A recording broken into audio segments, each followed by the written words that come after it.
by whose grace all good things are accomplished. Peace and blessing be upon the noble prophet of Islam, Rasulullah sallallahu alaihi wasallam, and upon his family and companion, the shining stars.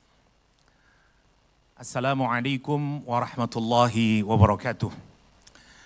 It is my great pleasure to welcome you all in the international conference entitled Islam, Artificial Intelligence and Ethical Challenges, Contemporary Discourse in Language, Law, Economy and Society.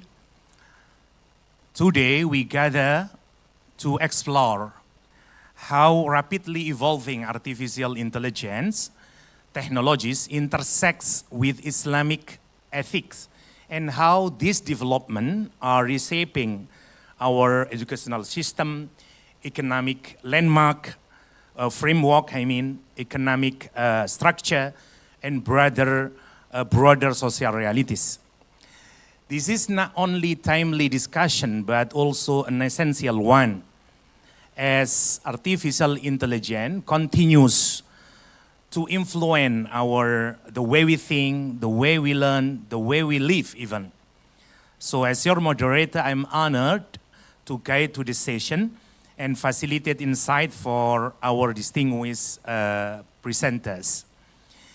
In this session, we will hear from two respected presenters who will contribute valuable perspective to our discussion. Our first presenter is Dr. Afif Ikhwanul Muslimin. Selamat Pak Afif, Dr. Afif Ikhwanul Muslimin. Are you there? Yes, good morning, Bapak. Thank you so much. Okay, thank you, Pak Afif. Before we proceed to the first presentation by Pak Afif Ikhwanul Muslimin, let me read his background, even though I can read all the publication. Pak Afif is such amazing scholar, I think. He is the best graduate, PhD graduate from Universitas Islam, Universitas Negeri Malang. And currently he is a professor in Universitas Negeri Mataram. He published many publications such as utilizing snowball fighting strategy to promote staff, floating maxim and implication to major characters in Paulo Coelho, The Winner Stand Alone. And I think if I read all the, how much is one? 53 publication by Prof. Afif Ikhwanul Muslimin. I think without further ado, I would like to welcome Dr. Afif Ikhwanul Muslimin, and the floor is yours. Okay, thank you so much, Bapak. Okay, allow me to share my screen, please. Okay, so is my screen already there, Bapak? Yes. Okay. Yes, please. Okay, thank you so much. Thank you so much. Okay, so Assalamualaikum warahmatullahi wabarakatuh. Good morning, everyone. So first and foremost, I'd like to extend my sincere gratitude to the Rector of Universitas Islam Negeri Malang, Professor Dr. Haja Ilvi Nurdiana, MSI, and also to the Director of Pasca Win Malang, Professor Dr. Haji Agus Maimun, MPD, and also to the Vice Director of Pasca Win Malang, Professor Dr. Hajah Lika Raskova Oktaberlina, MED, and also the other Vice Directors of Pascasarjana Win Malang. And also the special thanks, I would like to extend my gratitude to Bapak Ustadz M. Yahya, who already introduced me to the audience, and also the whole committee of Ic-Isleh 2025 for inviting me to be part of this wonderful agenda. And please welcome to all the participants who enjoy the international conference for this morning. Well, ladies and gentlemen, Introducing myself, my name is Pa Afif, and I'm an academic staff at State Islamic University of Mataram. And today I'm honored to be part of this international conference to extend my understanding and also experiences in discussing about from digital literacy to AI literacy, preparing learners for critical, ethical, and creative collaborations with AI. Well, Ibu Bapak, so I'm originally from Malang actually, but I'm honored to be part of academic staff at State Islamic University of Mataram.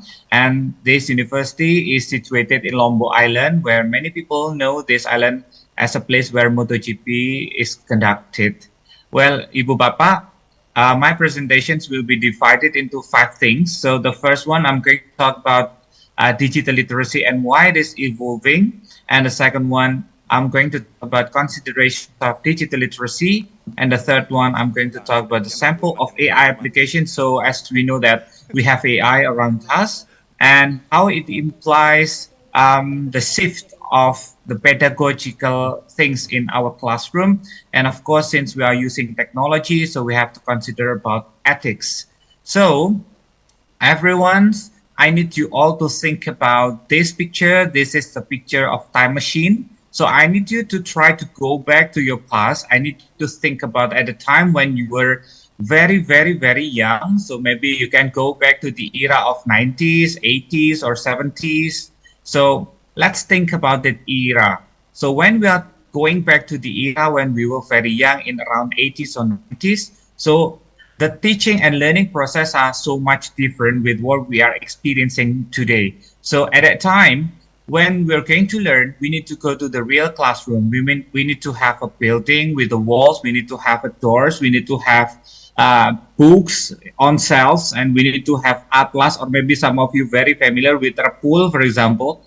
So all the knowledge is only gathered from going truly to the real classroom.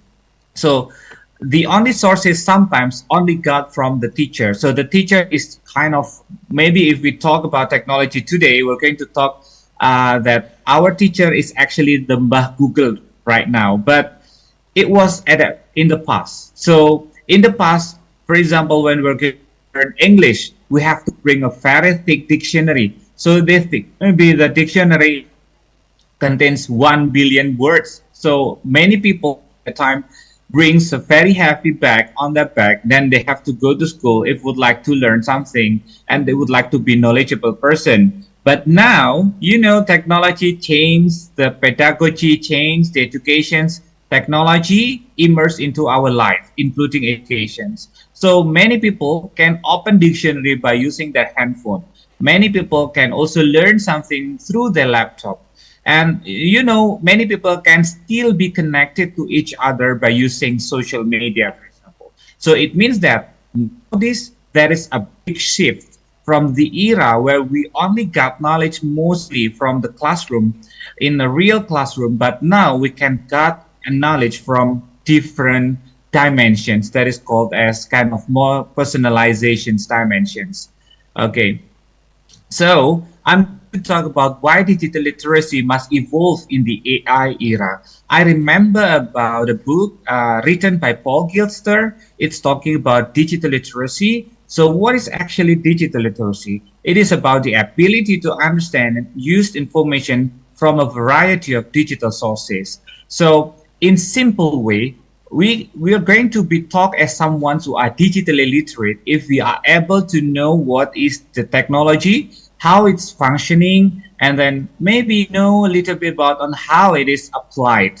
So if you are not digitally literate, you don't know what is laptop, you don't know how to use it, you don't know what are the features of the laptop itself. However, today, technology, including AI, has already been part of our life. Sometimes we are recalling the memory of our students when they are waking up in the morning, they are still holding their handphone maybe.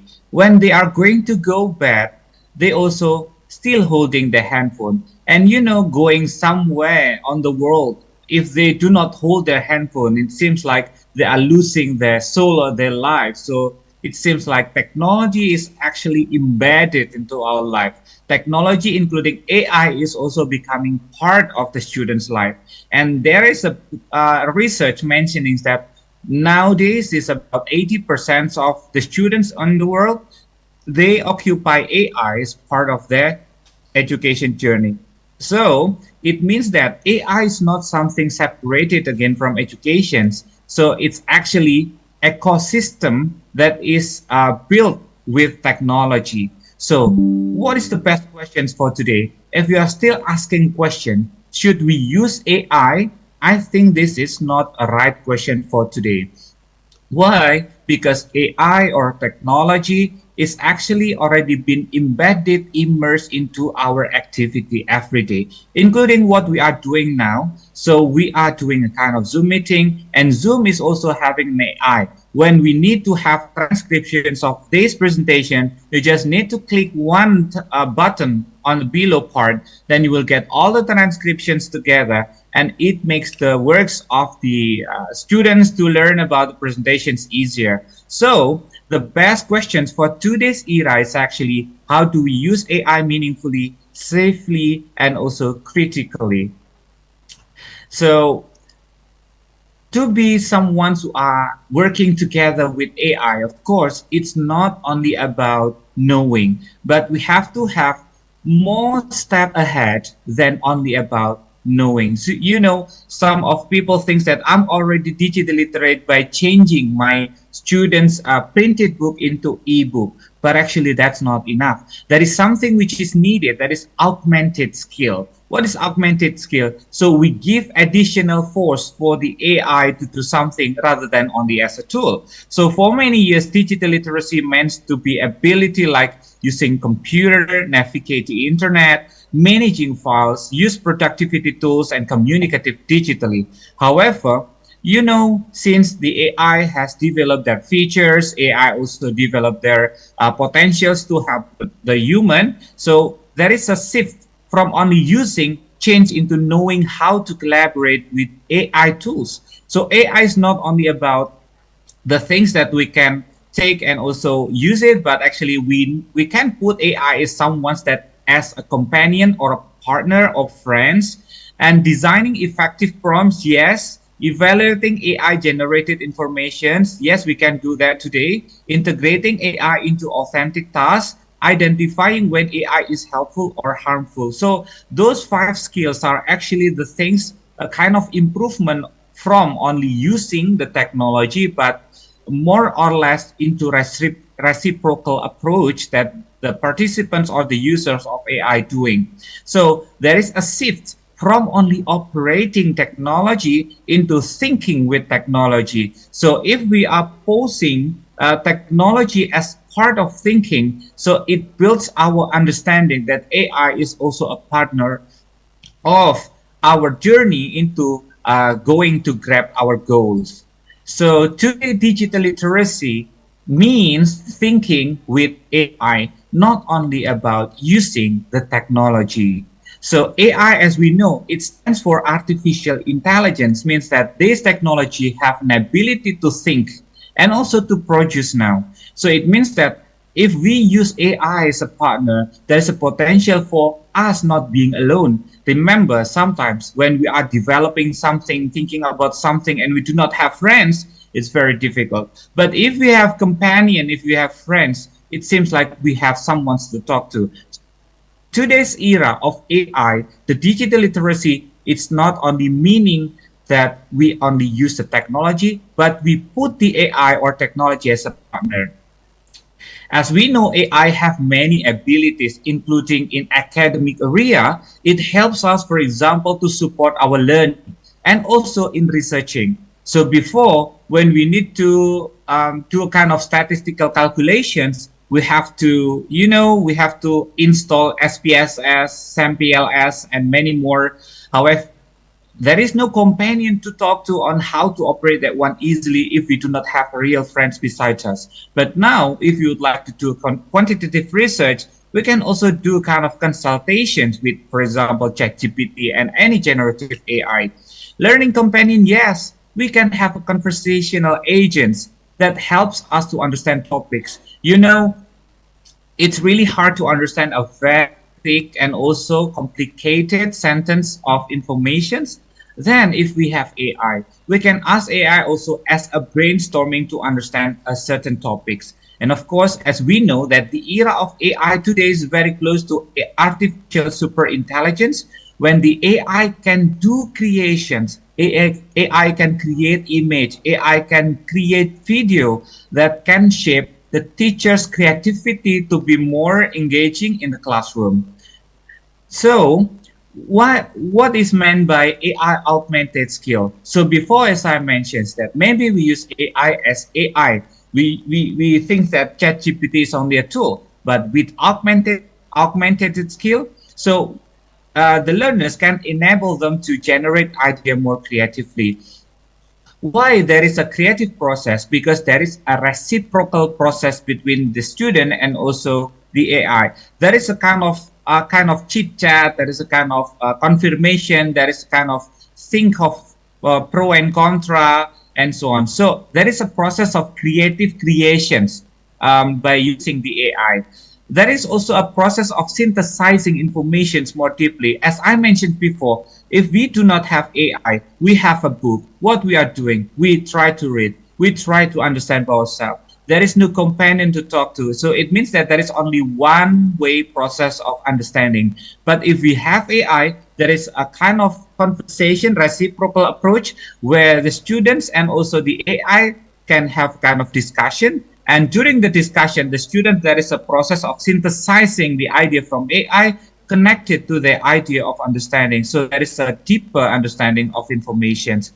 Since AI also have property or features on doing productions, so AI also have a process of writing, revising, and refining that can support our academic productions of masterpieces. And the last one, enables learners to become more independent. Yes. Why? Because, you know, before we have to learn everything in the classroom where there is a tight schedule. It's hard for us to meet our lectures or teachers in a time when we need them. So with AI, at least we have a kind of self-companion or or personal learning assistance, so that we are going to be more independent. Of course, but we still need the teacher. But in the time when the teacher cannot be contacted, so we can use AI as our personalized learning partners. So there is a kind of reflective thinker. So we can ask AI, what do you think if I have something like this? Is it correct? So you can talk directly with Chat GPT or Gemini or Perplexity or any other AI tools. However, as we know that not all people in the world, including teachers and students, have enough AI literacy. So for those who have very low AI literacy, it's hard for them to verify AI output. They will accept everything from AI as it is because they consider that AI is the expert of science, the expert of everything. So everything's popping out from the Chat GPT, for example, they will think that all the things are correct. So for those who are lack of AI in literacy, they will become dependent without understanding because they put themselves as the users, they put themselves as the slave of technology. So they will only say yes for the boss. The boss is the AI. So they will be so dependent because they think that the AI is the expert. And the next one, the low AI literacy person will struggle to evaluate the quality of information because they do not have the understanding on how AI working, how AI is creating the product, whether the AI creation is correct or incorrect. They do not know about that one. And also they will be vulnerable to misinformation. You know, AI gather many information from different sources around the internet. It is accessible by the AI. For example, they took the information from Wikipedia, where the Wikipedia, it is editable by everyone.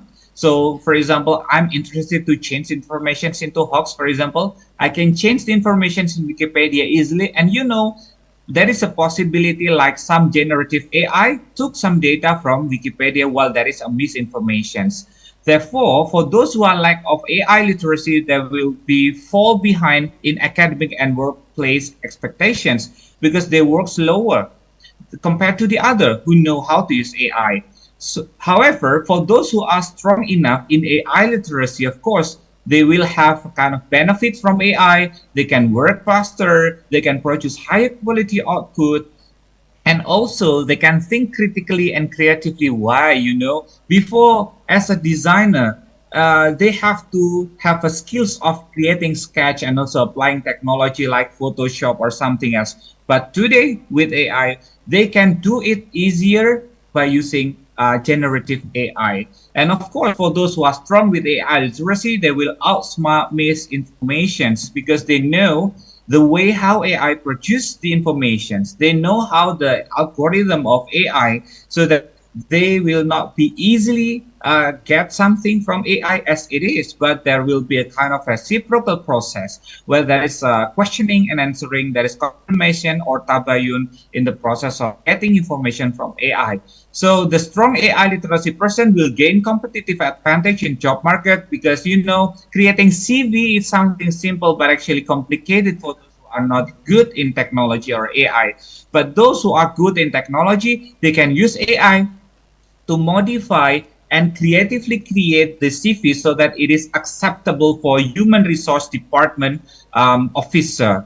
So since the AI grow very rapid and also producing a lot of potential for everyone to do, whether it is good or bad, so UNESCO warns that individual with low AI literacy will be affected by bias. Maybe the input of the AI, the information gathered by the AI is actually gathering all information from all over the world, where many people in certain region produce more information compared to the other area. Therefore, there will be a bias maybe. So, for example, if we are talking about a certain foods where it is produced more in Indonesia. So when we are searching about that one, so if the people in Indonesia are really have a tendencies to talk about the positive things, so the information only talk about the positive one. However, actually there is a potential that there is a negative one. There is also potential that the person with low AI literacy to enjoy misinformation. Well, actually, enjoyment in this case is not good. Misinformation is a fake information or false informations, as I already explained before. And also about job automation. Those who are not good in technology, of course, later technology always developing. And the development of technology, of course, sometimes shift the human job into technology-based job. Therefore, for those who are digitally literate, they will have an ability to control the machine, so they are not separated from those who are low in digital literacy, and they will still have a place for competitions in a job market. And of course, for those who are not digitally literate, they will have a kind of privacy threat. Our data are commonly spread all over the internet connections. So if we are not digitally literate, it's hard for us to protect our own data. So we will receive any message from someone who are maybe not very familiar for us, and we just say, yes, I will send it to you. So there is a potential that our privacy will be threatened. Then AI is having a kind of intelligence. However, this intelligence is the creations of human. So this AI is developed based on the algorithm that the human already inserted into machines. Therefore, there will be a kind of potential that the AI development is not reaching the perfect stage. So this AI also created some challenge like hallucinations. AI can create information which is not true. So AI may be think by itself, then the productions of the message create a false informations or even fabricated or overconfident. And the second one, AI always say yes to the user. You can do a kind of experiment today or maybe right now.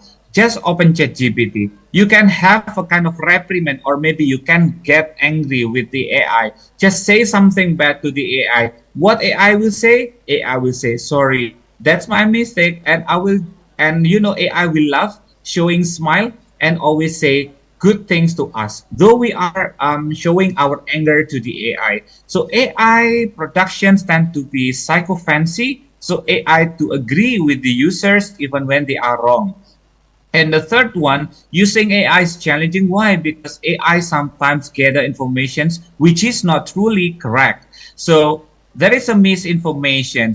Therefore, the AI literacy is very important because AI also reinforce wrong facts. So AI gather wrong information and then make it into product that they will produce on the AI superficial phase. And the next one, there is a spread of biases related to gender, race, and culture, as I already mentioned. So if many women produce something using AI, so there will be a kind of bias of gender in the productions of the AI if we ask the AI. So mostly talking about the woman, for example. And there is a fabricated citation. As you know, if you experience to use AI, for example, ChatGPT, to create a kind of literature review, some of the citations were not connected with the real citations website. And then the last one, produce misleading and data visualizations. I experienced this one last 2 weeks when I would like to check whether my understanding of the graphic from the SAMPLS statistical calculations. I upload the picture into the ChatGPT, then I ask ChatGPT, whether what can you explain the visualizations of this sample LS, and then ChatGPT mentions that, Pak Afif, your data is about this one is not valid because the score is below 0.6. I checked, I did a kind of rechecking, I checked again the description and also the visualization, and I knew that actually this AI create misinformations. Why? Because none of my data showing a score below 0.6. So it means that, AI sometimes did mistakes. And if you go to the ChatGPT on the below part before you insert your prompt, there is a text that the AI may create a wrong information or mistakes in producing information. So you have to know that one, that AI is not the expert in everything. Therefore, AI literacy is very important. And in the process of applying AI literacy, every user, including teacher and students, must have a kind of skepticism, kind of feeling or skills or mentality. Why it's very important? Skepticism mentality is a kind of mentality where we always doing a kind of cross check, do not accepting everything as it is. So there is a kind of tabayun. And the next one, verification. After we have a kind of feeling like, is it true? Then you can do kind of verification, doing cross-checking, and also applying multiple sources. So you can compare the AI productions informations and also with the real information, for example, from newspaper, whether they are having a parallel ideas or they are in contradictory ideas. So it's very important. So why AI literacy matters? Because with AI literacy, we have an ability to question the AI, not just accept it. We have an ability to evaluate evidence rather than rely on fluency. AI can produce everything in instant way, even in seconds. So there is a process that we need to have, that is evaluations. Detect hallucinations and error, yes. With the AI literacy, we can use the AI instead of only productions. We also ask the AI as companion to check whether there is hallucinations or error or not. With the AI literacy, it's possible for us to identify patterns of bias. Use AI responsibility transparently and ethically, yes, because we know that there is a potential of misinformation, hallucinations, psychophancy. So we are going to be responsible persons to use AI. And also, AI literacy means the ability to maintain human judgment at the center of learning. So before, in conventional ways of learning and thinking, we accept the input, then there is a process of thinking in our mind, and then after that, there is a process of productions. So there is a process inside our mind, and also it's combined with our feeling as a human. But then with the AI, sometimes we just give a prompt, and we cut the result, then we copy and paste everything as it is to maybe our assignment. So in this case, with AI literacy, we need to change from passive users into critical collaborator. So there is a potential of collaborations. AI extend human thinking. Yes. AI support creativity and inquiry. For sure. AI enhance, not replace, and for learning. Yes. AI is used ethically and responsibly, for sure, because we put AI not as the god, not as a boss, but we put AI as our companion or collaborator. So this is why digital literacy must evolve. So before we are thinking digital literacy as one of the 60s and 21st century educational skill, but now to be more specific, it's not only digital literacy but AI literacy. So it's not because AI replace us, but because AI challenge us to become more intelligent, more critical, more human in how we learn and teach. So as a teacher, we have to keep transforming. We have to be adaptive so that not only we are the one who are good in teaching methodology, but also being able in applying technology correctly and wisely to support our teaching so that the outcome is better. And the second thing that I'm going to talk is strategic directions for enhancing digital literacy.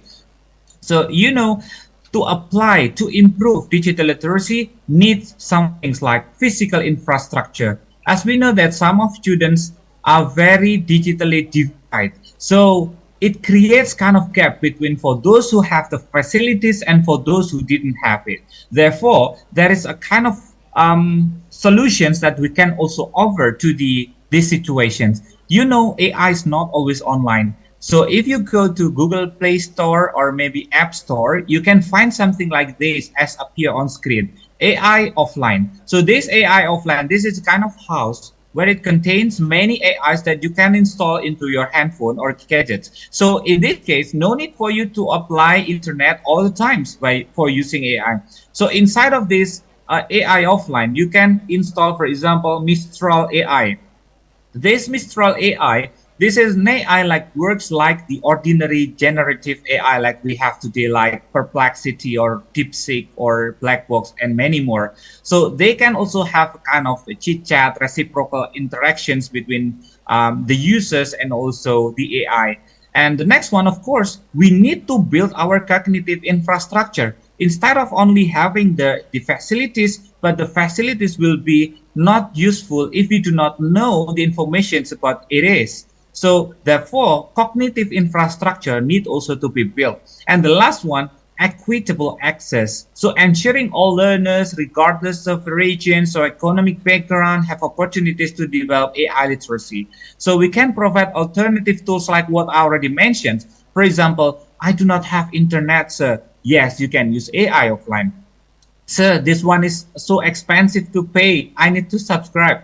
Just use the free version. We have a lot of free or maybe trial versions of AI that we can use as a learning and also use as a kind of digital literacy improvement tools and training for teachers in remote and also under-resourced areas. Yes, so teacher professional development, including how to use AI wisely and effectively. It's not only a consumption for those who are living in a big city, but actually it should be also shared to everyone in Indonesia areas. Okay, so access is very important. Therefore, for the students, they need to have a kind of path or maybe a framework that can improve their AI literacy. So the first thing that students can start is by knowing how the tool works. If we know how the tools work, for example, at the first time we have laptop.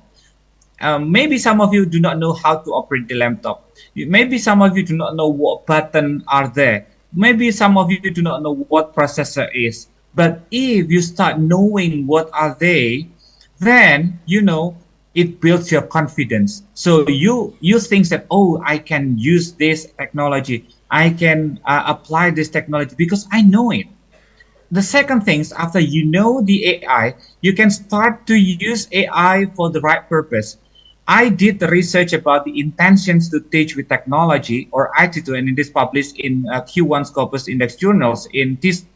And then this article shows that actually why teachers want to use technology for teaching, because they know the purpose, they know the benefits, they know that this is meaningful for them. Therefore, each of you, before you find the real technology or AI, you have to know what is it for first. Because if you have a goals, you have a purpose, it improves your internal motivations to keep trying and using that kind of AI. And the third one, evaluate AI accuracy. Yes, it's very important. Why? Because it protects you from spreading hoax, for example. You know, if you are using AI and we think everything as it is, it's a best one. So, and we share it, and there is a misinformation or hallucination, as I mentioned. So maybe if we put ourselves in the place where it is vulnerable for being judged wrongly by others. Okay. So the last one, it's important to build with AI, not just consuming AI. This is always the things that the humans must take place as the, what is that? The final goals when we are placing AI as collaborators or partners, we as a human, we as the agent, we have the big responsibility to make sure that the product is actually ours, not the AIs, not the technologies. So users must be the producers, not the AI the producers. Then the big questions, how can AI collaborate with human? You know, to make the AI as our partners, there is a skill that the persons need to have. What is that? Prompting skill. What is prompting skill? This is ability that we can give a clear instructions to the AI so that the AI can do something as we imagine. So I have a pattern that can also follow, namely CORE. CORE is an abbreviation from context, objective, role, and example. So context means that we can provide the relevant background information so the AI understand your situations or goal. For example, saya adalah guru bahasa Inggris di tingkat SMA di NTB dan sedang menyiapkan media ajar. So this is a context that we need AI understand. And the second one, the objective. So it is about specifically explain the final output you want the AI to generate. For example, buatkan media gambar untuk stimulus siswa SMA, bisa menulis deskriptif tentang Pulau Lombok. And the third one is role or R, assign a persona the AI should adopt. This helps AI to adjust its tone and also perspective. Contohnya, jadilah seorang kreator gambar yang ahli untuk membuat media ajar sesuai topik yang dimaksud. And the last one, there is E or examples or expectations. So show the AI what you want the result to be look like. Provide an example if it is very important. You can also specify a clear constraint of formatting. For example, buat media gambar yang jelas, berbentuk kartun, tidak menimbulkan bias interpretasi. So with this core patterning of prompt, it helps the AI to understand your imaginative product that you are expected from the AI. Then this is the result. So on the right side, this is the result of the AI, a ChatGPT, by applying core prompting skill.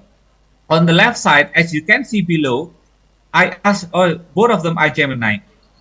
Below part, you can see that I asked the Gemini to buatkan gambar untuk mengajar deskriptif tentang Lombok.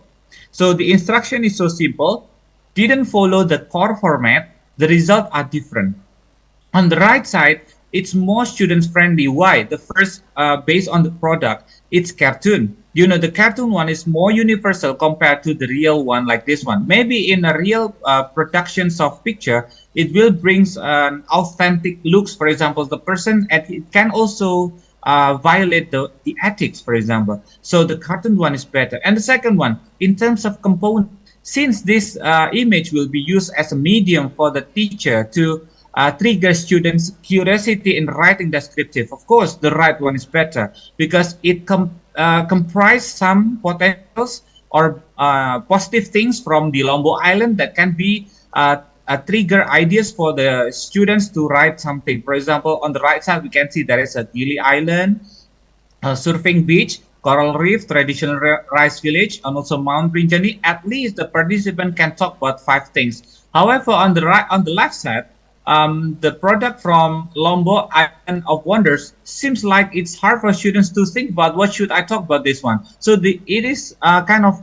lack of scaffolding, kind of bridging from zero to directly producing ideas. So they have to create their own intuitions to decide what they are going to talk about Lombok from the left side. So from these things, we can see that prompting skill is very important, and it builds how the productions of AI will be different. And the third one, in terms of literacy of digital, so there is need to have kind of real experience on how AI enhance digital literacy. So it relevant with the theory of Vygotsky on social constructivism, especially being a dialogic partner. You know, if sometimes know better if we are talking with our friends. As I mentioned before, the synthesis of informations can be better if we are having a partner to talk to. There is a kind of comparison and contrast. So by using AI, we can have an ability to evaluate misinformation and hallucinations. For example, this one. This is a product from ChatGPT. Saya minta ChatGPT buatkan studi literatur, hasilnya seperti ini. Sebuah laporan dari Jurnal Teknologi Pendidikan Global 2024 dan seterusnya. And you know, if we accept these things as it is, we will think that this is correct because there is a citation, there is a clear name, there is a quantitative data like 95% and so on, you know, but I put AI as a partner. I try to use a prompt core, for example, then I put this prompt, saya adalah mahasiswa prodi bahasa Inggris yang sedang belajar memahami informasi di bawah ini. Cari tahu dari artikel ini, so this is the objective, cari tahu dari artikel ini apakah ada data fabrikasi, klaim yang overconfidence, dan ketidakkonsistenan logika. Kemudian saya buat R-nya, rule-nya. Kamu ada ahli bahasa. And expectation-nya, sebutkan bagian yang dimaksud dan alasannya. Then I copy and paste the information I got from ChatGPT, and now I ask ChatGPT to recheck again whether the ChatGPT created good informations. Then you know the result. It's very surprising. Then ChatGPT product shows that there is a Journal Teknologi Pendidikan Global 2024, but ChatGPT also mentioned tidak dikenal dalam daftar jurnal besar pendidikan, for example, Scopus, Sinta, or ERIC. So it means that in this case, AI can create a fabricated data. This is a proof. And AI also did hallucinations because AI thinks something which is not real. So it's a kind of fiction. And the next one, when I talk about this sentence, teknologi AI telah sepenuhnya menggantikan metode pembelajaran konvensional.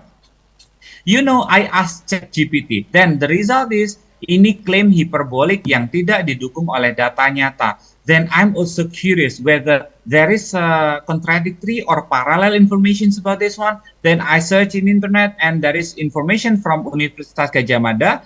They mention that teknologi AI tidak sepenuhnya bisa menggantikan pekerjaan manusia. So we can see that there is a misinformation happening when we are asking AI to produce kind of literature review. So again, so digital literacy here is a proof that we need to have in our mind. And the next one, aplikasi EduMind AI pertama kali dibuat pada tahun 2001. ChatGPT also mentions pada tahun 2001 teknologi AI modern berbasis deep learning belum dikembangkan. So you know, AI created these sentences, and the ChatGPT also say that this is not true. So there is a contradictory understanding inside the AI minds itself. And also when I check from the Gemini, this is a competitor of the ChatGPT, the term EduMind refers to several distinct AI projects in 2023. You know that we can see the hallucination is real, misinformation is real, and also fabricated data is also real here. So how can we build our digital literacy? So in terms of planning and brainstorming, for example, so this is good if you have AI literacy. Oh my God, sometimes creating our own writing masterpiece is very difficult. If you have enough AI literacy, you can go to consensus. So when you look at the below part of this screen, you can see the name is consensus. So when you use consensus, you can ask, for example, AI, I'm so tired. I need you to create a draft or the outline of my research article for journal, for example, then you can see here, the AI can create a kind of thesis outline starting from introductions, literature review, methodology, result, complete with the citations at the end. So it can be used a kind of brainstorming to triggers our speed in creating our own masterpiece. And the next one, if you think consensus is not really applicable for you, so you can use the name is Jenny AI. So this Jenny AI helps you to, wow, it's creating an outline, another outline. So before you had also introduction, literature review, methodology. With Jenny AI, it helps you to have a kind of cross-checking. So there is a button, accept, means that if they propose a sentence, then you can show your agreement, whether you agree or disagree. If you agree, just click accept. If you disagree, just skip. You can click try again. So they will give you some alternative on sentences as continuations. And the third one, we have SciSpace. So in SciSpace, this is an AI that can help you to, reading many articles for literature review is very confusing and time consuming. So using SciSpace, you can just type question. For example, I'm interested to know how AI is supporting the teachers to do kind of writing assessment. That the AI can create a kind of summary, and on the right side, this sebelah kanan, you can see some features. If you click research gap, then gap dari setiap article will appear on screen. So it's easy for us to build our own novelty for the next research article writing.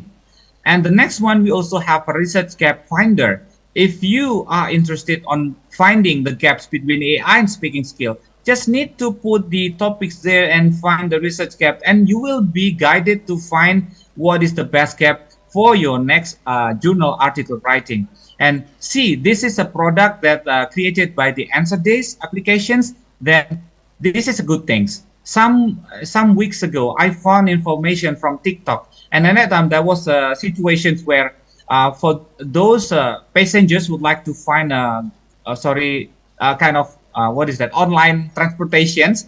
Then in the online transportation, unfortunately, I can say fortunately, meeting the driver, which is need a special attentions. So he experienced like kind of thief, for example, at that time. So this is real information from TikTok. And then some of the netizen talks about whether it is possible if we include a kind of special need curriculum into general or maybe common curriculum or public curriculum. Then some of them have discussion. Before I knew the information, I knew that the answer this already say, Ibu Bapak bisa lihat on the point number 4 in the lower part, and speech disorder. So AI can be a support for the educations, also including to solve the problem, including the deaf, for example, those who are not able to see, for example. So there is a potential that we can employ AI by using AI to scaffold this situation. So answer this successfully, showing that there is a gap between the theory and reality. So we can also sorry, Mr. Afif, sorry to interrupt you. Yes. You have Yes. 1 minute left. Sorry to say. Oh yeah, thank you so much, Bapak. I'll try to be quick. So you can also be creative by creating some visuals like this one. AI can create medium like this one that very close to reality. You can make the AI to create comics to be more interesting, like board game, and also even you can create your own animated avatar. So it seems like the teacher are there while actually in only photo, and also you can insert the script so that the students enjoy that you are there. So the teacher and students can be teacher and AI can be a collaborations.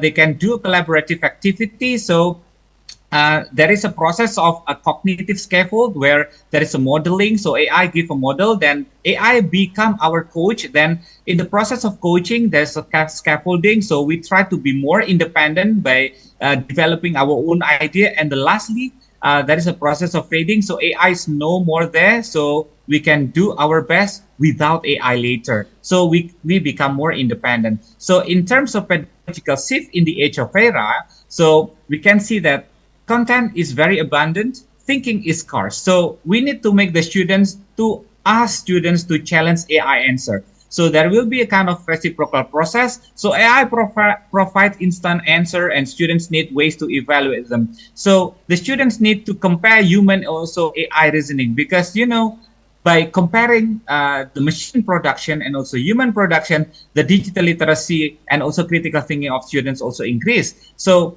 we need to teach students to think more by asking students to practice prompting, because when we can create a good prompt, so it means that we know how the machine's working.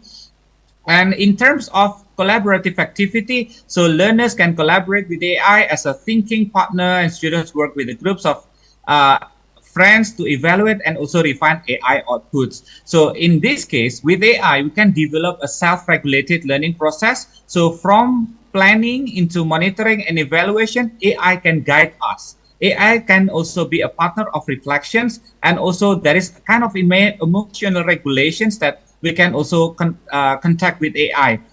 Sometimes we are feeling alone, and sometimes we need to consult by having a chit chat directly with the sounds with AI, like talking with our friends.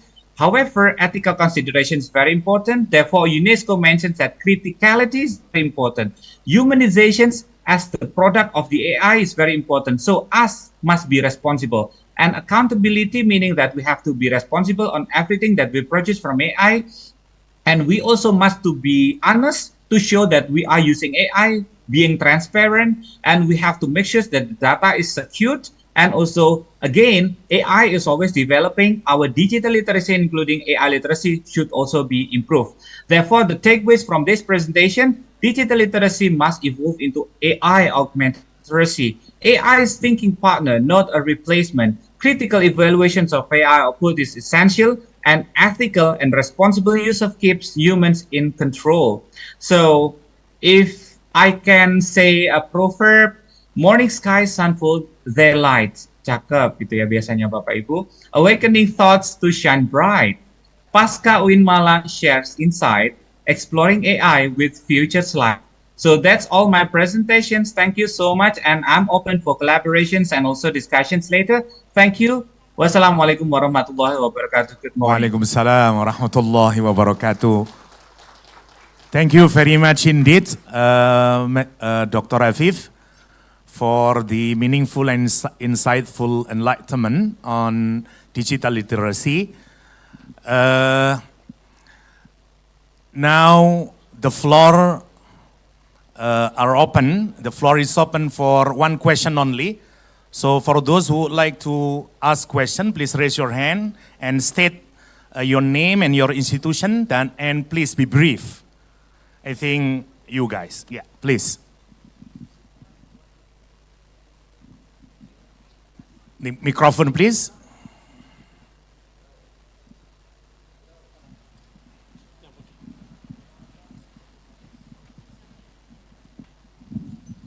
Assalamualaikum warahmatullahi wabarakatuh. My name is Maqbul Ahmad. I'm from Pakistan. Affiliations UIII Depok. So, first of all, I thank you for wonderful presentations. And after your presentations, we are inspired towards using AI. But there is, you also mentioned some points is very ethical. But my point is, we know that after we using the AI and quite negative effects in our intellectual and our also society. So my question is very simple. How can we protect intellectual and society from negative effects by using AI? Thank you so much. Okay. Please go ahead, Dr. Afif. Okay, thank you so much for very inspiring questions. Yes, yeah, AI with all any benefits that they provide, of course, it sometimes spoil us as the users. So sometimes we are very over reliant to use AI. So we put everything as it is.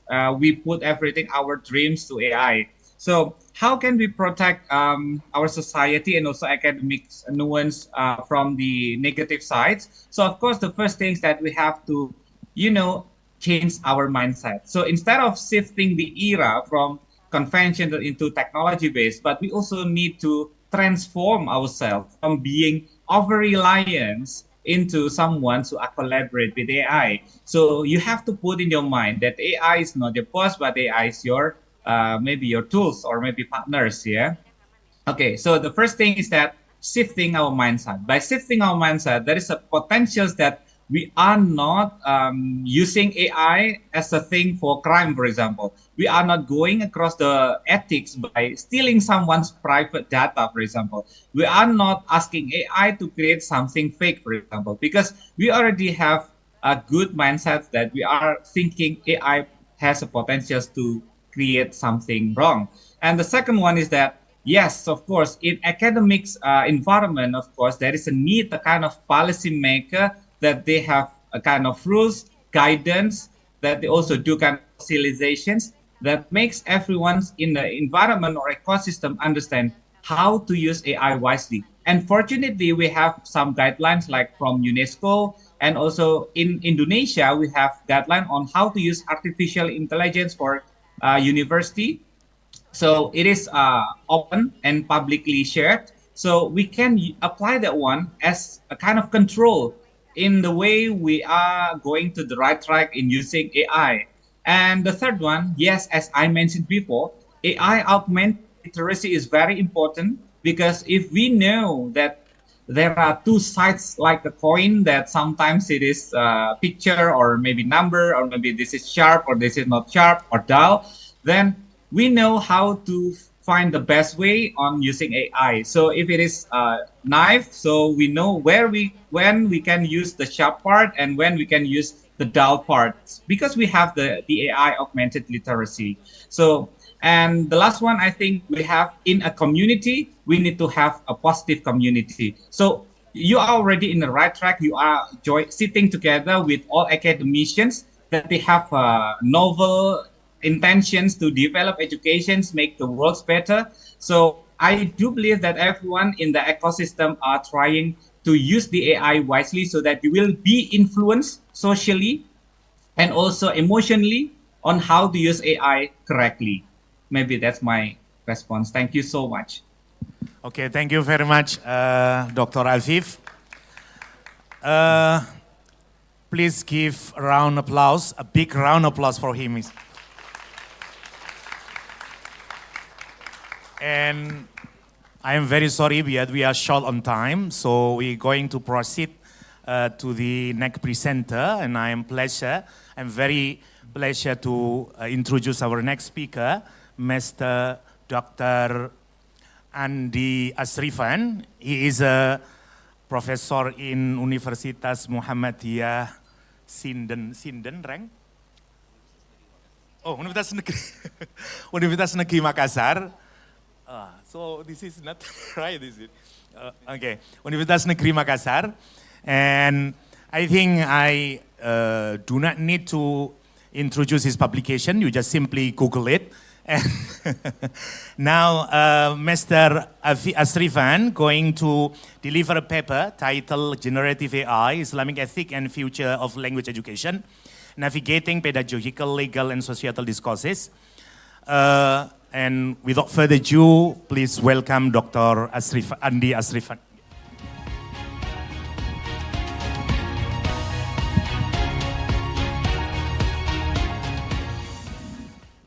Baik, Bismillahirrahmanirrahim. Assalamualaikum warahmatullahi wabarakatuh. Alhamdulillahirrabbilalamin. Assalatu wassalamu ala rasulillah wa ala alihi wa sahbihi ajma'in. Raditulillahi rabba wa bil islami dina wa bil muhammadin nabiyya wa rasulah. Distinguished scholar, respected organizer, honored guests, ladies and gentlemen. So it's a true privilege to be here at the 4th International Conference on Islam, Science, Language, Law, Education, Economy, and Humanity, hosted by the Postgraduate School of UIN Maulana Malik Ibrahim. And I think this is the third time to be here. I was here when I also invited by Elite, the English lecture teacher community in the Ministry of Religious Affairs of Republic of Indonesia. and it's an honor also. Thank you so much for this invitation. Goes for my dear professor, Professor Dr. Haja Lika Rasko Paukter Belina, to the rector, vice rector, faculty and staff, and the students for this invitation. Thank you so much. And ladies and gentlemen, my sharing today about the generative AI, Islamic ethic, and the future of language education, navigating pedagogical, legal, and societal discourses. So this title and the topic is reflect a critical moment we are living in, where generative AI system capable of producing human-like tests, such as ChatGPT. I still remember when I used ChatGPT around 2019. So that's really updated from year to year. From ChatGPT 2.0, and then I think in the early of 2025, ChatGPT 5.0, but 2 weeks ago, I checked this, the updated one, 5.1. So that's really excited, and then updated information that ChatGPT provide to us. But still many error, I think, and should be checked again and again before putting in our academic writing. So, yet alongside this remarkable opportunity, we also confront challenges, ethical integrity, and the risk of learner over-reliance require thoughtful deliberation and responsibility governments. And then this is where the Islamic ethic also become not merely relevant but essential. So the principle such as justice, amanah or responsibility, and also stewardship offer the moral compasses that can be guide us toward the AI integration that's safe, equitable, transparent, and aligned with the human dignity, ladies and gentlemen. Let me start with this one. Okay. Before we discuss more about what is the generative AI itself, and then the use of some AI that can support our academic writing and our school. So where we are right now. So we're starting the education 1.0. I still remember teacher, the objective of this space was the teacher center. Jadi masih saya ingat dulu itu suara guru, suara Tuhan. Jadi apapun yang dituliskan guru, tulis, catat, hafal. Jadi orang-orang dulu pasti cantik tulisannya, mohon izin Pak. Tulisannya beda yang sekarang, mohon maaf ya. Beda yang sekarang. Jadi ini teacher as a center, teacher center. So after year, so we move to education 2.0. So learner as receptacle of knowledge. It's around 1996 to 90 before 20. I think. Jadi salah satu perubahannya di situ, proyektor masih OHP. Salah satu transisi, the transition to the education 2.0. And then education 3.0, teacher or facilitator. Teacher is facilitator. So we underline here. So where we start to collaborate with each other, PBL, social networking, 2005 if I forget. Jadi awal mulanya warnet. So awalnya telepon coin, lalu kemudian wartel to warnet. So kita pergi di warnet 10.000 per jam untuk ini searching. Itu perubahan paradigmanya. So and then teacher facilitator, kita sebagai fasilitator. Nah, saatnya di tahun 2010, 2000 is around in early of 2010, so paradigma berubah menjadi learner as connector, creator, and constructivist. So we are as a teacher, as a lecturer, just resource guide. Berubah paradigma. Tadi facilitator, sekarang menjadi just resource guide. Kenapa? Ya menyelesaikan masalah tanpa masalah. ChatGPT. Apapun ditanyakan pasti diselesaikan. Itu.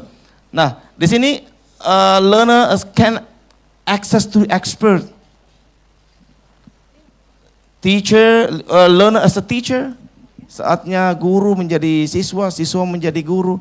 Kalau yang kemarin sekolah penggerak kan masuk di situ. Ini. So, paradigma inilah yang berubah. And then nah, this is the phase of our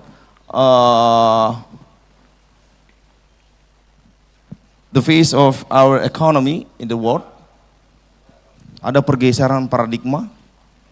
Marketplace 11-11, 12, nanti 12-12 mendekat. Everything what we want to buy, I think we love to buy by using some platform like platform warna ini, warna ini, warna ini. Ketimbang kita beli di pasar dan seterusnya.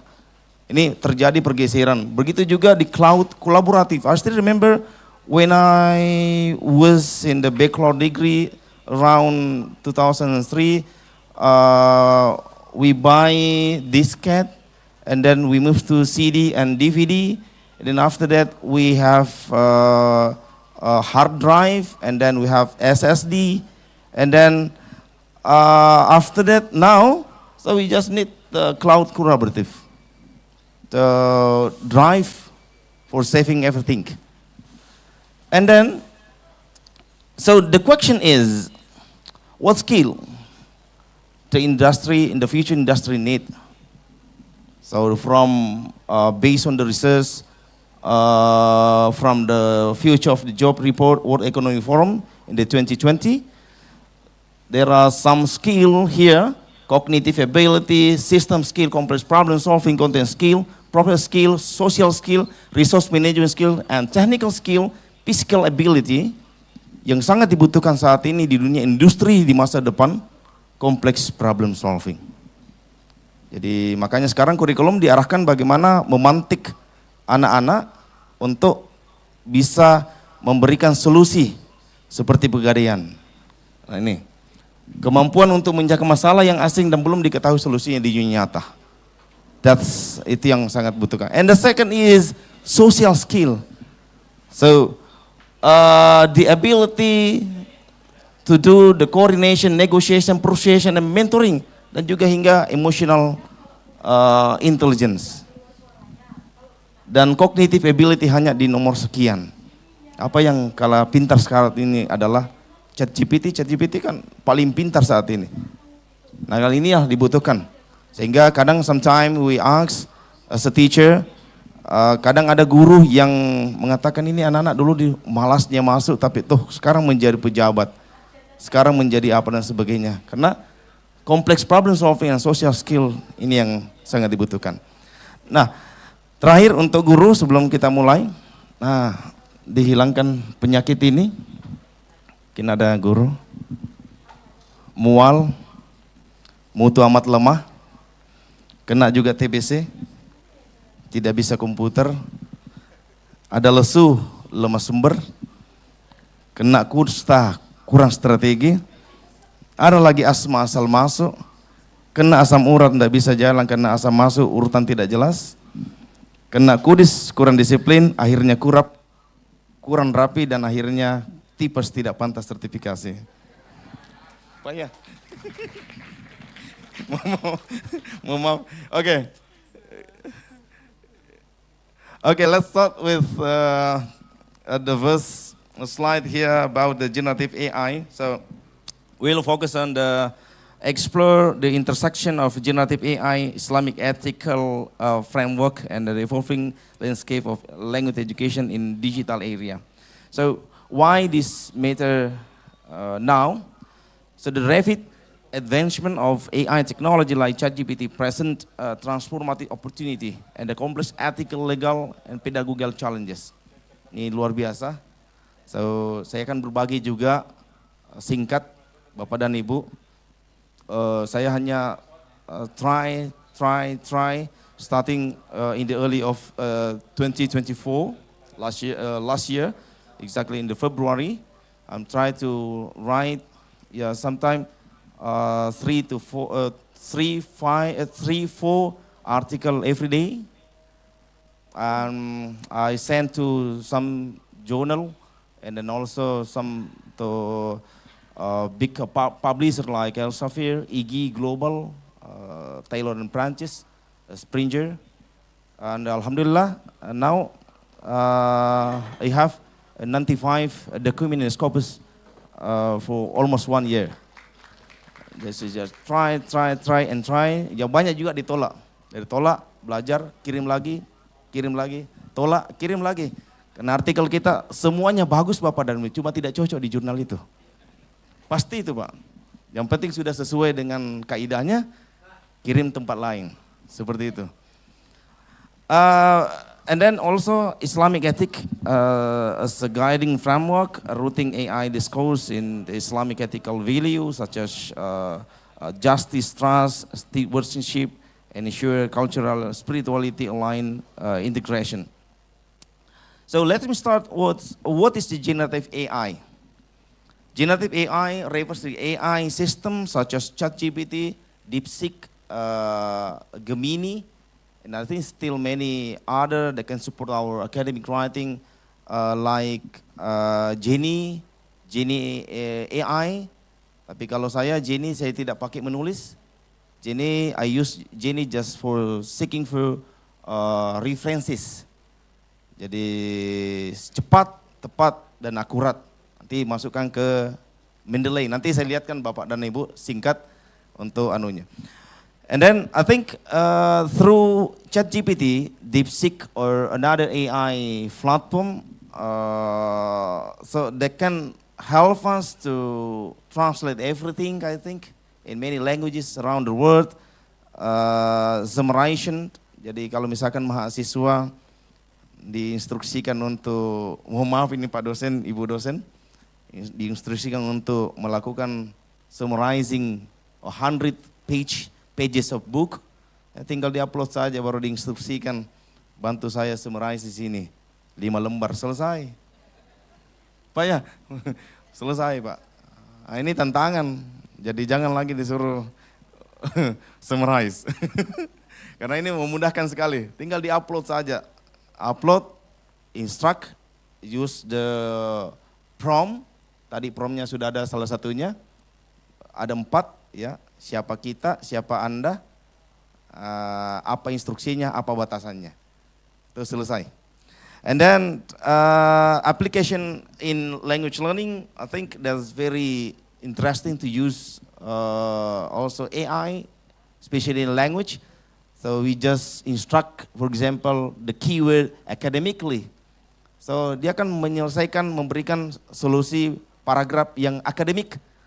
Jadi dia akan bisa memilah yang mana bahasa akademik, yang mana bahasa standar or non-academic. Jadi, and then also pedagogical benefit, so promotes learner autonomy, support differentiated instruction, enable continuous formative feedback and scale, and emerging risk. Apalagi kalau misalkan adik-adik, Bapak dan Ibu peneliti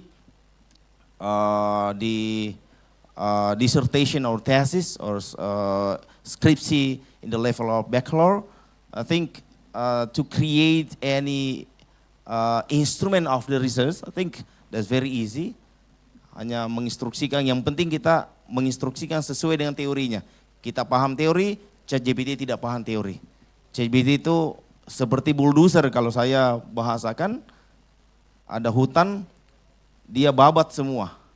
Padahal ada skala kita hanya 4x4, tapi ChatGPT itu hanya bulldozer semua. ChatGPT hanya penggagas jalan, tapi tidak bisa mengaspal. Ada AI lain yang bisa akan membantu proses pengaspalan. Jadi dia halusinasinya tinggi. Ketika kita memberikan instruksi please put the reference based on the API yang terbaru atau ke Chicago atau ke IEEE, itu dia pasti berhalusinasi itu. Doi yang disiapkan itu pasti tidak akurat itu ChatGPT. So, ladies and gentlemen, so about the pedagogical implication and the challenges. So there are 4 elements here that I share. The first one is redefining teaching role. So AI shift educator from content deliverer to facilitator, curator, and ethical guide in student learning journey. Ini tantangan sebenarnya untuk kita semua, untuk educator dan juga calon-calon guru, untuk bagaimana mempersiapkan lebih dini lagi, bagaimana antara critical thinking dengan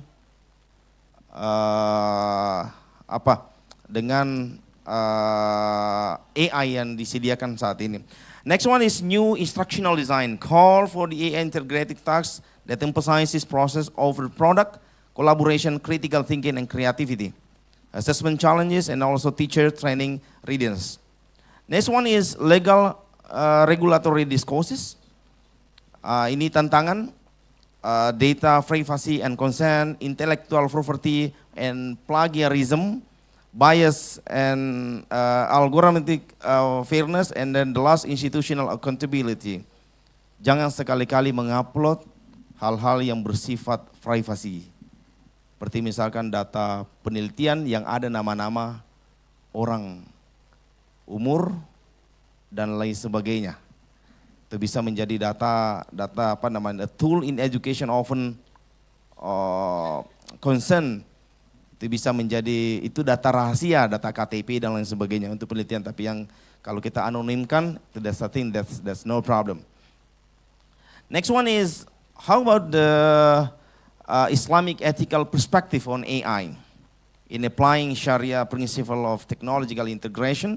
So I think we now the core value, adult amanah and khilafah, the justice, responsibility, and the stewardship frame the ethical engagement with emerging technology of Islam, and truthfulness and transparency, where the Islamic ethic stress the honesty in both attention and action, requiring clear disclosure when using AI-generated content in education especially, and also avoiding the harm and then preventing human dignity. So next one is societal impact and the future. So generative AI and line education in globalized the world, where widening access and digital divided exactly, and the multilingual AI tutor, sharpen the cultural narrative, and then automational and human displacement. The next question is, what is the strategy recommendation for the educator and institution ensuring the ethical and effective AI integration in language learning? The first one is develop AI literacy, equip educator and learner with critical understanding of AI capabilities, limitation, and ethical consideration. The next one is create transparent usage policy. Karena saya aturan sudah diiakan, Elsevier sudah mengizinkan penggunaan AI. Kementerian Pendidikan juga sudah mengeluarkan boleh menggunakan AI, bahkan juga ada panduannya, bisa Bapak dan Ibu akses panduan penggunaan AI kementerian, itu bisa di-download dengan sudah disiapkan di situ link-linknya semua. And then next one is integrate Islamic ethical training. So incorporate value of integrity, fairness, and social good from Islamic ethic into the teacher preparation and the curriculum. And the next one is design human-centered pedagogy. So prioritize learning process that foster creativity, reflection, and interpersonal integration, augmented but not replaced by AI. Ini yang kerjaan-kerjaan kita sekarang. Saya gambar-gambarkan, ya kalau kerja dosen itu sekarang, kita cari alat-alat how to detect AI. Betul ya Pak ya? Ya. Kerjaan mahasiswa itu how to create. Ini peran dingin ini. Peran dingin. Ini kerjaan gitu ini. Jadi so the student now is how to create. So they found there are many AI, ChatGPT, Jasper, Paraspracer, Quillbot, and so on. So the lecture task is how to find also the premium account that can detect the student writing. Yes, yes sir. Bagaimana Pak? Ini analogi saya saat ini Pak, Bapak dan Ibu. That's true Pak. Oke, thank you so much. Ini Bapak dan Ibu yang mau akses buku saya yang baru-baru terbit di Scopus. Ada 5, alhamdulillah, semua tentang AI. Yang pertama AI policy and the future of human-centered education. And the next is the role of AI in production, evaluating and interpreting literary material. Next one, AI in literacy, education and language learning. Next one, human-centered learning design in AI area. And the last is advancing society 5.0 through AI-driven curriculum innovation. Yang semua tentang AI. Thank you so much. Nasrul minallah wa fathul qarib wa basyir mu'minin. Assalamualaikum warahmatullahi wabarakatuh. Sebentar, ada saya sedikit share. Bapak dan Ibu, tadi ada saya bilang Jenny. Oke Jenny. Mudah-mudahan tidak ada Jenny di sini. Oh, ini. Oke, saya coba izin. Saya share dulu.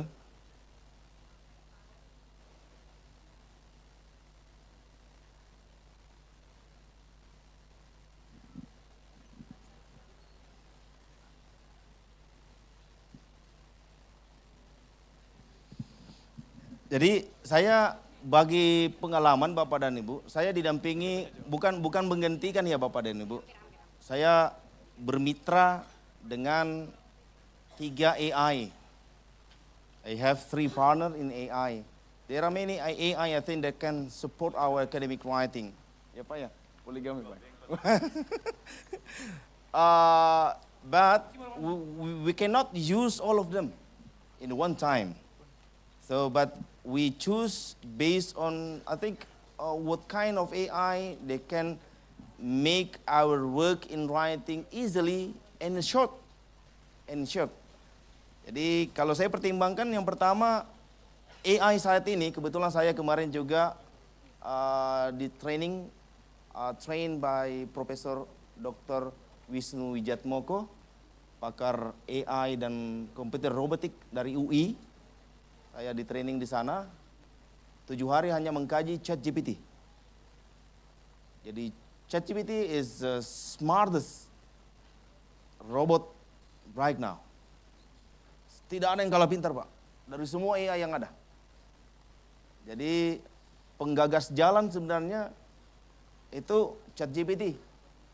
Tapi ChatGPT punya halusinasi yang luar biasa. ChatGPT. Tesis 1 hari bisa selesai Pak. Betul Pak, itu tidak terdeteksi. Caranya ada. Disertasi 3 hari Pak.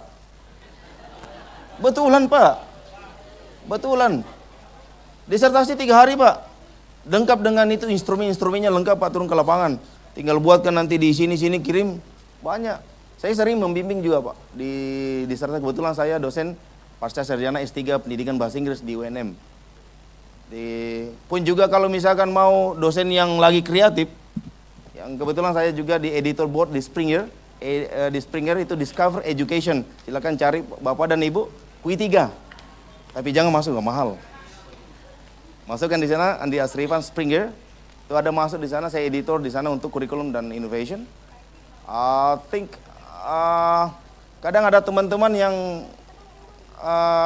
melakukan apalagi yang pengujian itu kadang kalau misalkan dimasukkan ke dalam ChatGPT ditanya apa koreksinya itu semua. Ini kan tantangan semua Pak. tantangan. Ini PR kita untuk kedepannya. Think how to use AI ethically. Sehingga kenapa kita tidak butuhkan lagi namanya disertasi, tesis dengan skripsi, langsung luarannya saja. Itu karena hal-hal yang seperti itu. So, let me check here. Ini ya, Jenny ya Pak ya. Ini Jenny sangat kita copy saja seperti ini Bapak dan Ibu. Untuk mencari referensi yang luar biasa. Tinggal ini, we just block the power of the paragraph, sentence, ya. Setelah itu kita block like this one, for example until this one, and then just easily click site, and then this is a journal of shipping table, click. This is from journal of maritime site. This is from international research site. This is from transactional maritime science.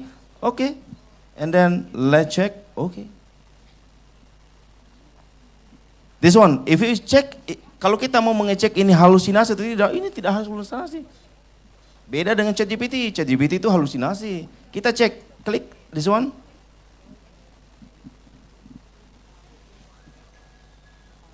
Anda sudah? Klik. Oh ini loh, ini jaringan ini.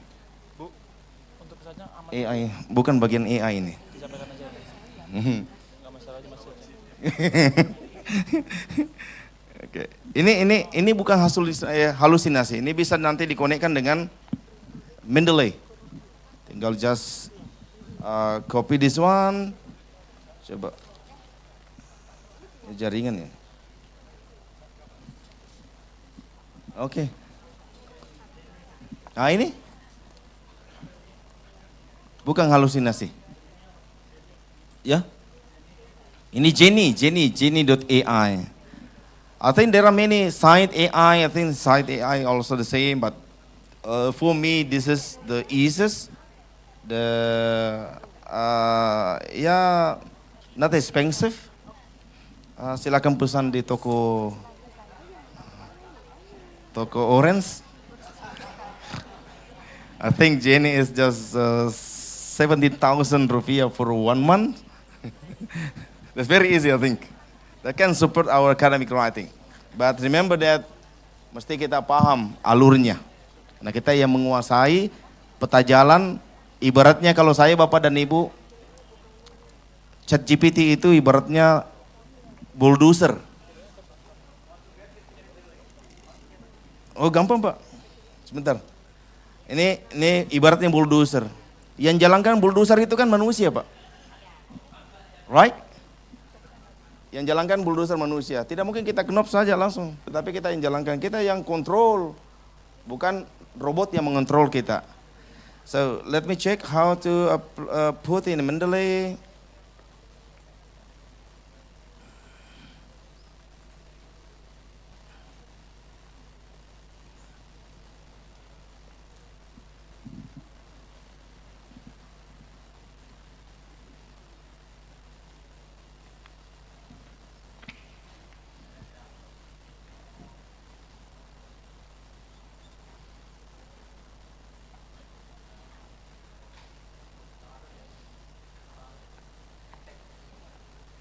Allow me to share. I use Mendeley Manager reference okay, this one. So the screen like this, and then just add reference manually, and then paste the DOI, search, and then add entry. Okay. That's very easy. Okay, add new, add reference.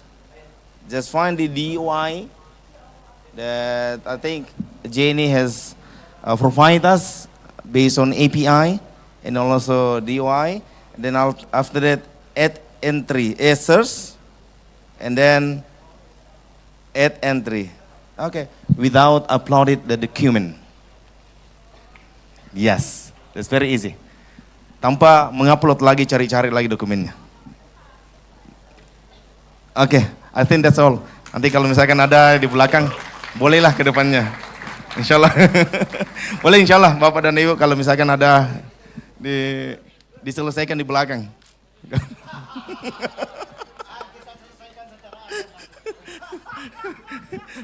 Bawa laptop saja. Selesai Pak, thank you. Thank you very much indeed, Mr. Andi Israfan, for the insightful and comprehensive presentation. Please give him a round, big applause for him. Now I would like to open the floor for question and discussion. For those who would like to raise question, please raise your hand and state your name and institution. Yeah.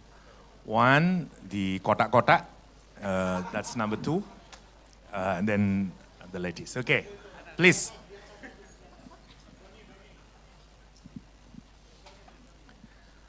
The square one, yeah. Thank you very much. Pertanyaan saya yang pertama, Pak Asrifan. Saya mahasiswa S3, pendidikan bahasa Arab, jadi mahasiswa. Tadi disampaikan bahwa AI bisa memberikan segala hal. Pertanyaan saya sebagai mahasiswa, hasil AI yang level mana yang bisa diakui dan itu legal? Karena kita ini kan akrab dengan ChatGPT ya, mulai ChatGPT yang free sampai dengan yang berbayar. Itu hasil yang mana yang kira-kira bisa legal? Kemudian kedua, saya mengikuti webinar AI dengan UIN Jakarta. UIN Jakarta ini membuat sebuah panduan bahwa semua hasil penelitian, baik yang skala rendah sampai disertasi, itu harus dilaporkan kalau ini hasil AI. Jadi lagi-lagi harus ada kejujuran dari peneliti, visualnya, hasil dan seterusnya itu harus dilaporkan, ini sumbernya ini. Apakah itu pakem? Itu pertanyaan saya. Assalamualaikum warahmatullahi wabarakatuh. Langsung aja. Oke. Saya izin langsung respon Pak ya, karena saya juga pelupa. Terus terang saya tidak tahu, karena pernah saya kejadian, sering sekali kejadian sejak sepulang saya dari Amerika Serikat 2015. Ambil di Northern Illinois University Academic Writing, 1 tahun kemarin di sana, di Faculty of Education. Saya pergi ke pasar itu di kota Cinta Habibi Ainun, kota Parepare. Ada pasar namanya Pasar Senggol Pak, sana second hand clothes namanya. Itu pusat cakar se-Indonesia. Sana. Nah tiba-tiba saya masuk di sana, jalan-jalan, istri saya selupa Pak. Jadi saya lupa jalan, langsung saya balik ke kabupaten. Nanti sampai di rumah, ipar bilang, mana ibu? Wih mati saya lupa di pasar. Makanya saya coba langsung respon Pak, karena saya agak-agak radang-radang pelupa Pak. Jadi ChatGPT tadi apa ya?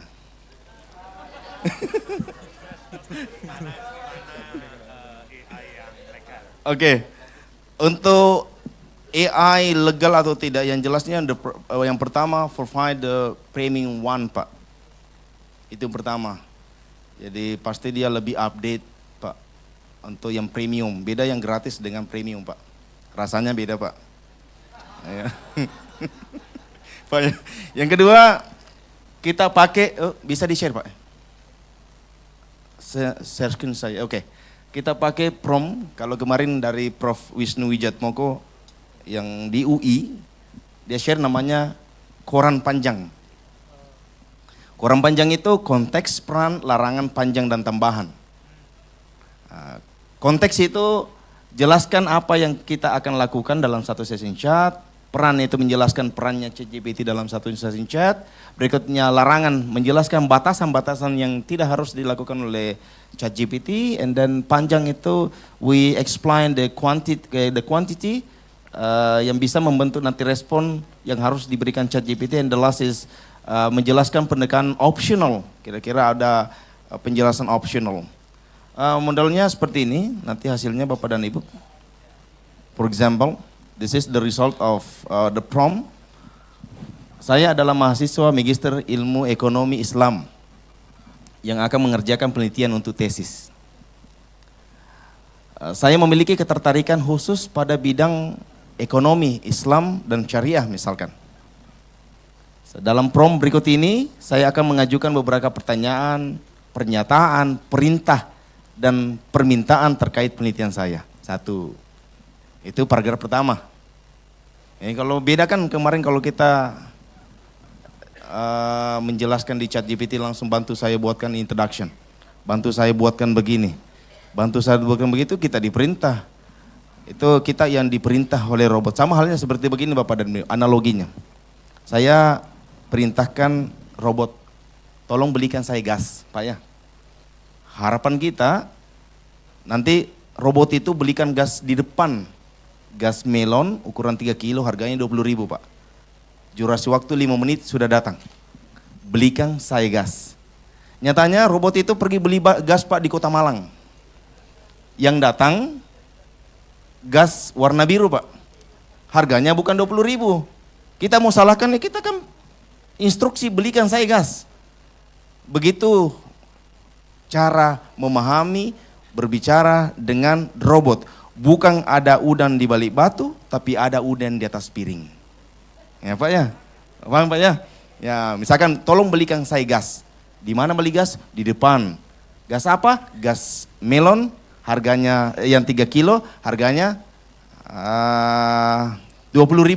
Tolong datang dalam jangka 5 menit. Simpang di sini. Datang itu Pak. Pasti spesifik.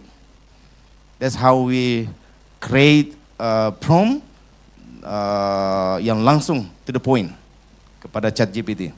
Jadi chat GPT itu tidak paham bahasa-bahasa apa ya, pengandaian ataukah apa ya, prom-prom yang masih butuh anunya Pak.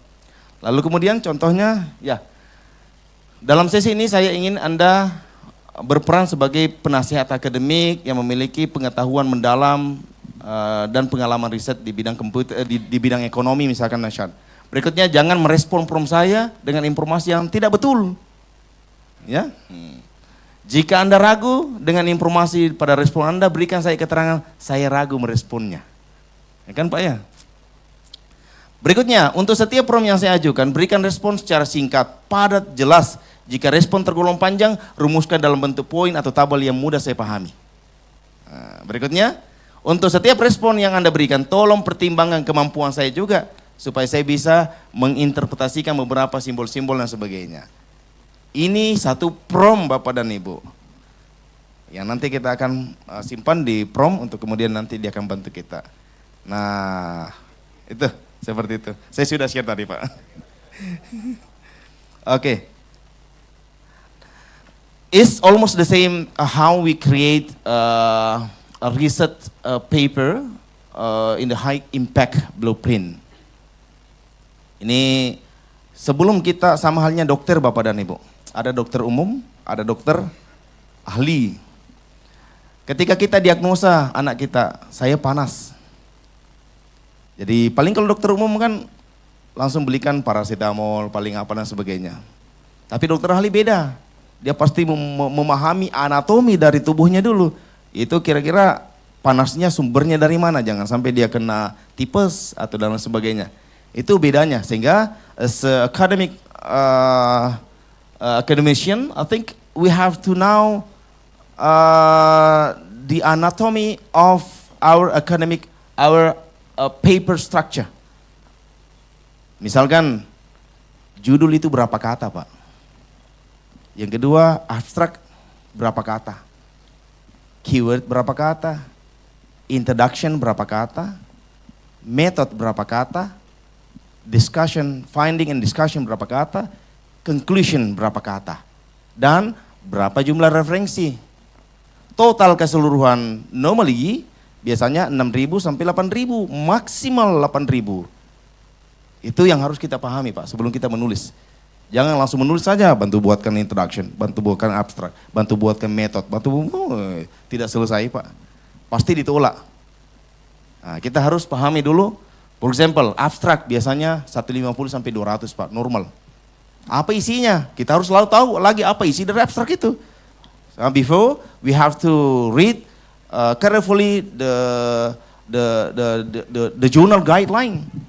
Masing-masing jurnal punya gaya, Pak. Ya, kita pahami, misalkan abstrak itu ada core problem, approach, key finding, and impact. That's the component of abstract. And the second is introduction. How many words they should put in introduction? Tidak asal menulis saja Bapak dan Ibu. So, commonly yang biasanya umumnya di high impact journal itu biasanya 800 sampai 1200 kata. Tergantung dari kalau dia punya literature review atau tidak. Ya. Kan biasanya jurnal juga tidak ada literature review-nya. Jadi kalau misalkan dia punya literature review, maka introduction kita bagi. Introduction mungkin 500, literature review 400. Kalau tidak berarti 900 di introduction, kosong literature review. Lalu kemudian we move to the method. Method biasanya umumnya 1000. Tapi mengawali di metode itu kita minta ke ChatGPT untuk buatkan outline dari penelitian kita. Baru dari situ nanti kita sesuai dengan penelitiannya. Research design, participant, instrument of the research, technique of data analysis, and so on. And the last is ethical consideration. Right, sama tadi yang Bapak bilang. Ditutup di metode, di rata-rata di high impact journal, ditutup di bagian metode. Bagian terakhir di metode ada ethical consideration. Di situ nanti kita jelaskan bahwa instrumen ini AI, batasan kita mengambil sampel dan sebagainya itu akan tertulis di sana. Sehingga di akhir nanti sesi ketika kita kirim artikel ada di di cover letter kita tuliskan di situ AI exclusion. Biasanya kita tulis itu bagaimana peranan AI, bagian mana saja kita dibantu AI dan tidak. Situ. And the next is result. Result itu yang gemuk, sedikit agak gemuk. Jadi yang gemuk itu introduction dengan result. Result sometimes 8 to 1000 word. Yang dibagi nanti dari result and discussion, biasa dibagi dua. And conclusion. Conclusion itu biasanya 250 kata Bapak dan Ibu. Sampai 300, maksimal itu. Dikunci.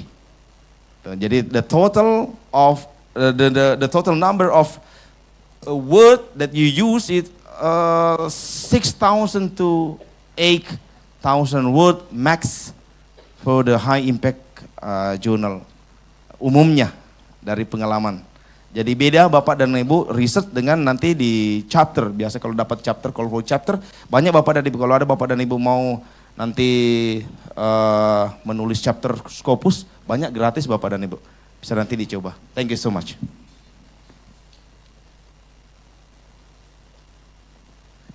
Okay. Thank you very much, Mr. Randi.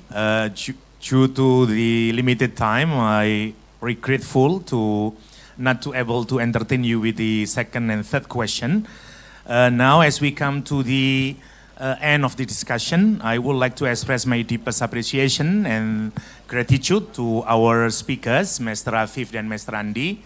And before we close the session, I would like to call upon Professor Sutia MPD to give token appreciation to our presenter or speakers.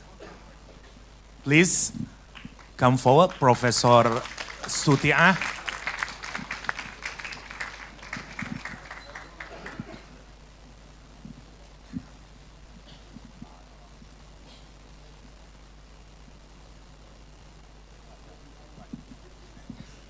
Monggo Ibu.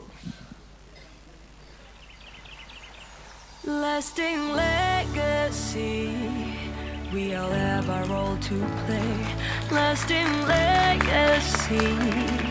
Our tomorrow starts today. Lasting legacy. Now we all can make a change for better, for better. Together, together. Lasting legacy. We all have a role to play. A lasting legacy. Our tomorrow starts